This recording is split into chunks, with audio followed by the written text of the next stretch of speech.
Today, Ubisoft is the third largest independent publisher of video games worldwide. It has created a vast number of studios and subsidiaries along very recognizable brands, ranging from AAA IPs to more indie or casual properties. Like many empires, Ubisoft has very humble beginnings. Here are the Guillemot brothers, Claude, Michel, Gérard, Yves and Christian, who were raised in a rural town in Brittany. Their family had been running a long-standing cider distillery in the early 20th century, many provinces exports to Germany. But by the 1980s, the family-run company switched to the weakening market of farm machinery. Each of the Guillemot brothers studied marketing and felt that together it was their time to diversify the company's activities. This decision was supported by their parents, who contributed some of their own savings for the cause. Michel was already a believer in computers at the time. He had helped with the creation of microtel clubs, public associations dedicated to the teaching of computers and programming. So naturally, Michel and Claude opened a computer store, humbly called Guillemot Informatique, in their hometown in 1984. Soon they began advertising mail-order services for CDs and video games in various magazines. Discovering that video game prices were much lower in the UK than in France, Michel started importing hardware and software too. The results surpassed expectations. 1 year later, the shop expanded to wholesale distribution, changing the name of the company to the much more fashionable name Guillemot International, and later to Guillemot Corporation. Et mon gars, regarde ça, le nouvel Amstrad, je te dis pas 61, 28 plus, c'est un vrai micro. Tes cours, tes maths, ton traitement de texte, tu les programmes sur ta disquette. Et si l'anglais te prend la tête, mets une cartouche et fais la fête. Rigole un max sur des tas de jeux, super graphisme, 4000 couleurs, son stéréo dans le moniteur pour un prix hyper sympa. Profits were good, and the company even obtained public contracts with the French government by providing numerous schools with state-of-the-art computers. During those years, Atari and Commodore-based systems were launching in Europe. Expected by many, these two brands would see huge success in France, provoking devastating clashes between the Amstrad sect and the Amiga cult. I could make a whole video dedicated to this, and maybe I will. Anyway, the Guillemot brothers were smart enough to see that games were serious business, and that they could get their share by expanding their activities to game production. And so, in 1986, Ubisoft was finally created by the five brothers. 2 years later, Yves became the CEO of this modest company. Why Ubisoft? It certainly doesn't sound very French. Two common interpretations are attributed to the name. The first one, and the more accepted, comes from the Latin word ubi, which literally means where. Another more humorous possibility would be that it's actually a French acronym for Union des Bretons Indépendants. Loosely translated, it would mean something like Independent Bretons Union. Indeed, secession from the rest of France is a common joke regarding one's affiliation to the beautiful region of Brittany. A lethal joke nonetheless, which also led to the bombing of a McDonald's restaurant. L'attentat s'est produit vers 10 h ce matin. Le restaurant venait d'ouvrir depuis une demi-heure. À l'intérieur, 2 employés assuraient le service. Il n'y avait que 4 clients. La charge explosive a été placée à l'extérieur du côté des cuisines.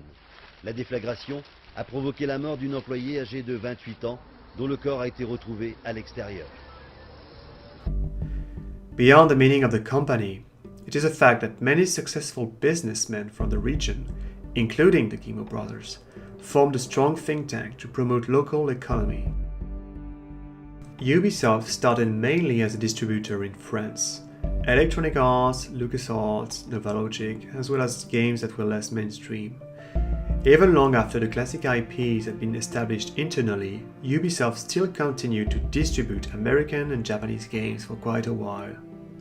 But it wasn't enough at the time, and making games seemed to be the next logical step. Besides, having a creative element would appeal to the French government, as it proved that Ubisoft's aim wasn't just to import and distribute cheap games. Founded in Montreuil, nearby Paris, Ubisoft headquarters was only dedicated to management. So, a development unit still had to be created. And so the Guillemot brothers asked 4 young Paris-based developers to create a game for them. Those developers baptized their first game character after themselves. According to Yannick Cardin, member of the first dev team, Ubi rented modest office in Créteil, another Parisian suburb. The 4 developed the game in 6 months, which was slow at the time. According to Cardin, seasoned developers could have finished 30–50% faster, but for a far higher price. In the same interview, Cardin recalls the less glamorous aspect of the project, like having to sleep on the floor or spending late nights debugging code. The more things changed. The concept bought by Ubi and developed by that team would become Zombie. The game was released in 1986 for the Amstrad CPC. The absence of the final E is a European quirk with a bit of a backstory. When Dawn of the Dead hit Europe, it was edited by cult horror director Dario Argento to have a faster pace and more action in it.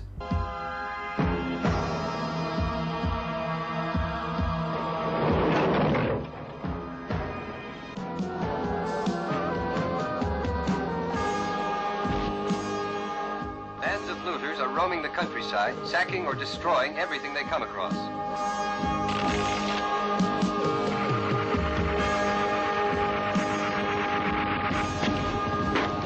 What the hell are they? They're us, that's all. Pretty much ripping off Romero's story, the game Zombie is a first-person adventure survival horror game taking place in Berkeley, California, where 4 survivors try to gather fuel for their stranded helicopter. Landing on the roof of a mall, they must solve various puzzles in the building while fighting the roaming flesh-hungry undead. For example, finding a VHS giving the cryptic "shot head" clue reveals the zombie's common weakness. The game forces you to split your team to gather resources, a risky strategy as a single zombie bite might result in infection. Like in the movie, the biggest threat actually comes in the form of bikers, who act as the game's final obstacle. Zombie has a great mood and awesome graphics for the Amstrad. Despite the emphasis on combat, it's more an adventure game than an RPG or, let's say, a proto-survival horror. The only real flaw the game has was that the zombie threat didn't look like, well, very threatening, in my opinion. The game received great press reception and made respectable profits. It also sold well in the UK and Germany. Indeed, from the very beginning, Ubisoft had its sights set beyond France's borders. Another interesting project was called Guillemot, or Howling, and yeah, as you've guessed, it was about werewolves. It's more or less the refined version of Zombie. You play as a small-time crook who just got out of prison and is looking for a hidden stash of gold in the middle of nowhere. Followed by his girlfriend, the objective is to secure the loot and fix your car before getting the hell out of Dodge. Unfortunately, there are damn werewolves roaming around. The horrible beasts roam around the village and will attack you brutally.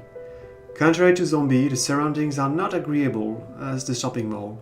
You will need to find light, shelter, and solve various puzzles before even thinking of finding the loot. A free remake was made in 2013, running on modern computers and adding new features like the possibility of being infected and turning into a werewolf yourself. All in all, it's a pretty solid game. Dropping the Créteil offices, Ubisoft tried a new marketing approach to create the next batch of games. In 1987, renting a huge castle near the Brazilian forest in the heart of Brittany, they gathered for a month young potential developers of 17–19 years old to make the magic happen. Renting a castle was possible thanks to the Great Storm of 1987 that destroyed a fourth of Brittany's forest. Ubi got a special prize by agreeing to act as a groundskeeper. The concept was striking at the time, but the model could not be sustained for long since heating costs in the winter were absolutely ridiculous. Still, some benefits came out of this experience, such as a large panel of games and the discovery of a 15-year-old gifted coder called Michel Ancel, Rayman's future creator. By this time, Ubisoft had already made a deal with the US publisher Epix during the Vegas CES 1998, promising 7 games for the US market. So between 1988 and 1990, the panel of games was extremely varied, ranging from classic role-playing games like Fer et Flamme to more arcade-like games like Asphalt.